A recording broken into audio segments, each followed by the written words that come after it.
Victoire 3-0, simple, net, sans bavure. Ceux qui sont dans mon Snap, d'ailleurs, venez le rejoindre. C'est pareil que mon TikTok, mon Insta, mon YouTube. Allez rejoindre tout. D'ailleurs, il y aura un maximum d'actualités sur l'équipe nationale du Sénégal durant la CAN. C'est Isaac-TBL 221. Sur ce même Snap-là, les gars, je vous ai dit qu'on allait gagner au minimum par 3 buts d'écart. Finalité, victoire 3-0. Je suis content pour Jackson, parce que Jackson, pendant un long moment, il était très critiqué en sélection. Et moi, le premier, je le critiquais. Il galérait vraiment dans sa finition. Et sur ces 2 derniers matchs, contre le Kenya et aujourd'hui face au Botswana, il est sur 2 doublés consécutifs. C'est très bien. Il a loupé l'immanquable dans les premières minutes. J'ai cru qu'on l'avait perdu, mais il nous a montré que voilà, c'était le boss. On a vu un très bon Sadio Mané, un très bon Gana Gueye, un très très bon Krépin Diatta aussi d'ailleurs. Donc voilà, c'est de très bon augure. Il n'y a pas eu de joueurs mauvais. Il y a eu des joueurs meilleurs que d'autres, mais pas de joueurs mauvais. Après, encore une fois, c'était le Botswana. C'est pas non plus l'équipe du siècle, mais c'était quand même une équipe difficile. On a vu des équipes comme l'Égypte ou comme par exemple le Cap-Vert qui ont vraiment galéré contre cette équipe-là, qui ont buté contre eux. Et c'est vrai qu'à 0-0, ils nous ont quand même posé beaucoup de problèmes avec cette défense où tu avais 11 joueurs qui étaient devant les cages. Donc c'était compliqué, mais on a su justement trouver la pince qui nous a fait casser le cadenas et qui nous a permis de gagner ce match-là 3-0. Prochain match, le Congo, soyez prêts seulement. Soyez prêts. Maintenant, j'ai une question. Qui a fait la plus forte impression depuis le début de la CAN? Les gars, ils sont même pas à 100%. Et lui alors? Bien que toute l'équipe. Partons de ce premier but inscrit en pleine surface. Le deuxième a littéralement rendu tout le monde bouche bée. Contrôle le ballon. Là, on a tous pensé qu'il se le faisait prendre. Il oriente le ballon malgré le pressing. Et arrive à terminer ça tout seul comme un grand. Peut-être pas celui dont on parle le plus en club, mais en sélection, les gars. Techniquement, j'avais l'impression de voir R9. Shérif pour tuer le match à la fin. Tout était au rendez-vous. Beaucoup critiqué comme d'habitude, ils trouveront encore le moyen de le critiquer dans ce match, malgré sa prestance. Sadio Mané, véritable patron aujourd'hui, et a su prendre les directives nécessaires pour mener cette équipe. L'équipe tourne à merveille, le crack a pu entrer en jeu, et le collectif se rend petit à petit merveilleux. Ce qui est incroyable, c'est de savoir que cette équipe n'est pas encore à 100%, et ceux qui ont vu le match le savent. Je me suis longtemps questionné, vu que je suis turc, sur quel pays j'allais soutenir durant cette CAN. Désolé à ma femme et la Tunisie. Mais les gars, je suis sénégalais. Ils m'ont conquis. J'ai décidé, je pars à la guerre avec eux. J'ai pris trop de plaisir devant le jeu. C'est réel. Et c'est peut-être la première équipe qui m'a fait ressentir ça. Pour l'instant, depuis le début de la CAN. Hâte de voir maintenant ce que ça va donner. Mais là, franchement, on peut que aimer, que prendre plaisir devant ça. Lui, sous maillot du Sénégal, transformation. Lui, sous maillot du Sénégal, accélération. Lui, sous maillot du Sénégal, sensation. Lui, sous maillot du Sénégal, frisson. Lui, sous maillot du Sénégal, grande passion.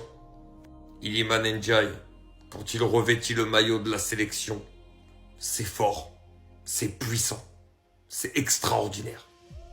Et on l'avait vu déjà lors de la dernière CAN, on l'a vu lors de la Coupe du Monde également. Iliman Ndiaye, c'est le joueur frisson par excellence de cette sélection. C'est celui qui crée sans cesse des décalages. C'est celui qui techniquement te fait frissonner, te fait lever de ton canapé. Ce petit-là, il a quelque chose de spécial, de très spécial même. Et il est extraordinaire. Pour moi, Iliman Ndiaye, c'est vraiment le leader de l'animation offensive de cette sélection. C'est vraiment un joueur que je trouve exceptionnel, qui a un talent fou et qui arrive toujours à faire briller son équipe. Et très clairement les gars, son match aujourd'hui, sa première mi-temps surtout, c'est du très haut niveau. Et vraiment. Et je pense que pour aller au bout, le Sénégal aura vraiment besoin d'un énorme Iliman Ndiaye parce qu'il te fait un bien fou au collectif ce garçon. Je t'aime!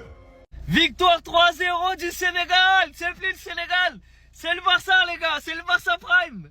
Quelle entrée en matière, quelle entrée dans cette compétition. Une victoire 3-0 face au Botswana. Ils ont maîtrisé leur adversaire et ils maîtrisent leur jeu aussi. Parce que je suis désolé, mais là le Sénégal, ce qu'ils nous ont montré, et on sait que c'est pas facile à la CAN. La CAN c'est dur, peu importe les équipes qui sont en face de vous. Mais ils nous ont montré du beau jeu. Ils ont montré que les fondations sont solides. Ils nous ont montré que pour eux, les phases de groupe, c'est rien. C'est pas ça qu'ils visent. Eux, ils vont au bout. L'objectif, il est clair. Allez au bout. Et quand tu vois cette équipe-là, cette compo, plus les remplaçants qui rentrent, qui font du bien, et on perd pas en qualité, les gars, Sénégal, c'est les favoris. de cette compétition pour moi devant le Maroc. Nicolas Jackson, désolé pour toutes les critiques que j'ai pu émettre dans le passé. On est ensemble. Quelle maîtrise technique sur le deuxième but. Le petit crochet avec la semelle. Le défenseur, au revoir. Après, ça finit. À chaque fois qu'il est titulaire, il fait ça bien. Soit des buts, soit des passes. En tout cas, là, ce qu'ils ont montré aujourd'hui, c'est très fort. Et là, ils montrent à toutes les autres nations africaines. Regardez, on est là, on va venir.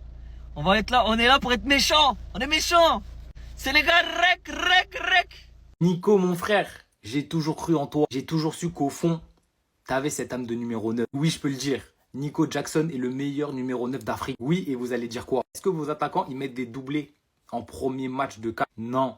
Lui, il est là. En plus, il envoie des défenseurs. Son deuxième but, simple, efficace. C'est ça qui est fou avec Nico Jackson. Que les actions comme ça, qui sont un peu difficiles, il va te les mettre. Mais une action facile devant le but, il va t'envoyer un parpaing dans la tribune. Là, il reçoit le ballon, il te met un crochet, les deux défenseurs, ils partent, il finit. Premier but, pareil, centre en retrait, une touche, c'est fini. Tu marques ton but, tu célèbres et tout va bien. En plus de ça, ton équipe est gagne. Un beau résultat, 3-0 pour rentrer parfaitement dans la compétition. Et toi aussi, tu mets tes 2 buts et on peut le voir même avec la sélection globale. Il est bon.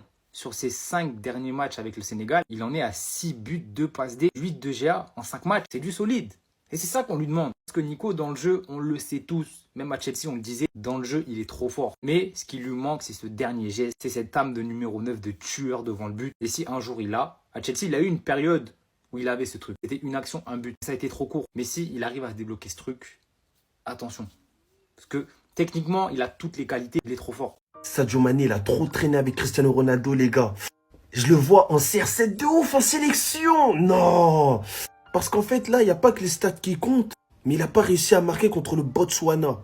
Et c'est pas comme s'il avait pas tout tenté. Il a tiré 9 fois. Sadio Mané a tiré 9 fois aujourd'hui. Il a mis 6 tirs cadrés et 7 tirs à l'intérieur de la surface. À voir ce que ça va donner pour le reste de la compétition. Mais moi, j'ai pas envie d'appeler ça le complexe de CR7. De voir un Sadio Mané attrapé par le complexe de CR7. Devenir un joueur qui ne veut pas quitter sa sélection parce qu'il s'est convaincu qu'il avait le niveau encore pour y jouer et être le leader. Et ça peut devenir très dangereux. Ça veut dire à voir pour la suite ce que Sadio Mané il va proposer. Si c'était vraiment juste le début et qu'il va rendre une copie plus propre par la suite. Mais en tout cas, aujourd'hui, moi, il m'a choqué. Parce que ça faisait très longtemps que je n'avais pas vu presque 80 minutes entières d'un match de Sadio Mané. C'était ces Jorginho do Brasil. Et pour ceux qui ont guetté le match, dites-moi ce que vous en avez pensé. Bao!